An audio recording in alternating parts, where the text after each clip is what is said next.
I'm Elia, and this is Photographing the World, Japan.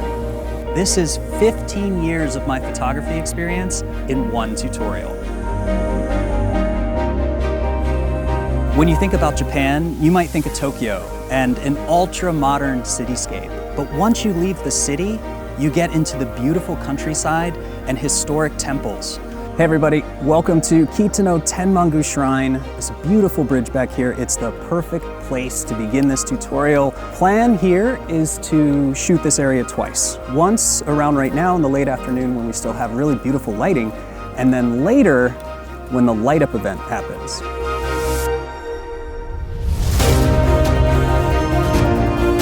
One of the goals of this tutorial was to capture everything with beautiful fall colors. And as it got cooler, we traveled south so we could continue to capture the amazing fall colors. The shot isn't about the temple itself, it's about the paths of red maple leaves.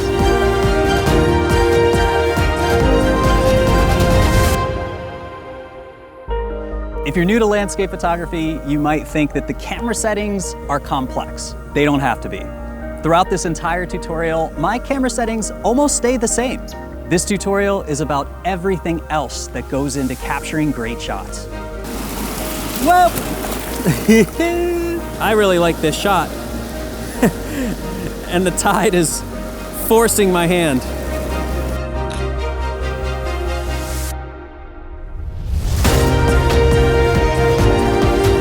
For what I consider critical shots or critical hero shots, what I tend to do is zoom out just a little bit more than I usually do because I can always crop in just a little bit.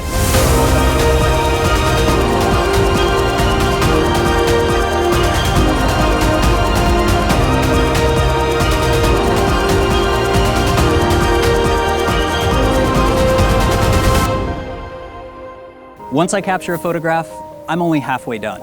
I take everything into post-processing to make sure that each shot is the best it can be.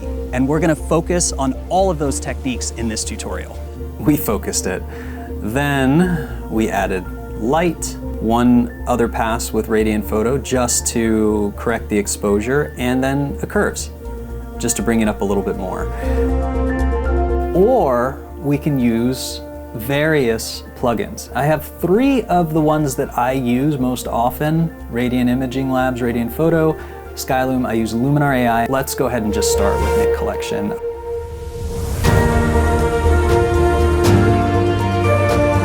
Day 4, the most amazing storm clouds I've seen, covering Mount Fuji. But at this point, I'm obsessed. I'm gonna try again and get up early one more time.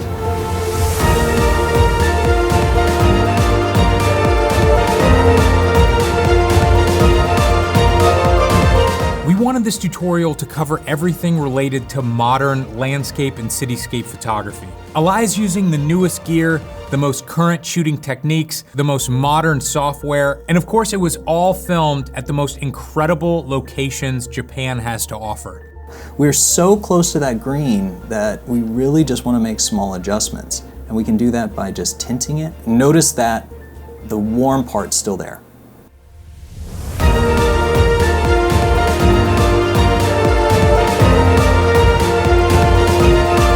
Planning is critical.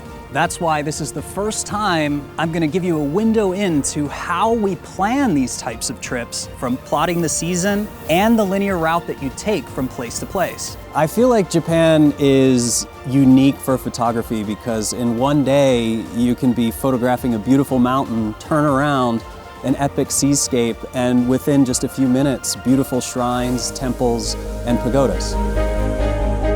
As always, this tutorial comes with its own behind-the-scenes series. You can see everything that went into making this tutorial, and you can also see what we were up to when we weren't actually filming. I don't know where the hell we're going. It's raining. I don't know that this is where we're supposed to go. This seems crazy. It's gonna happen. And there it is. Elia definitely took one for the team. He stood out in the rain for, it might have been close to an hour. But I think it's still a really cool shot. And it's something you can really only get when conditions are like this. Use the conditions to their full potential, even if they're crap. There's always something you can do to make something more interesting.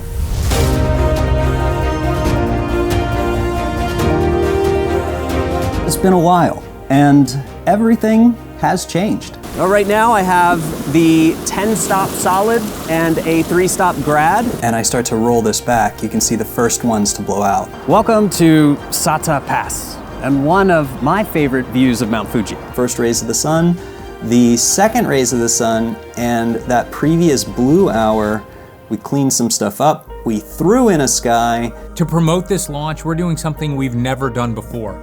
If you're not interested in spending any money, you can still download the first chapter 100% for free right now, going to the link below. But if you do decide to buy it, we'll throw in any other Photographing the World tutorial totally for free. Thanks again for joining us. Sit back, relax, and we hope you enjoy Photographing the World Japan. This is absolutely incredible.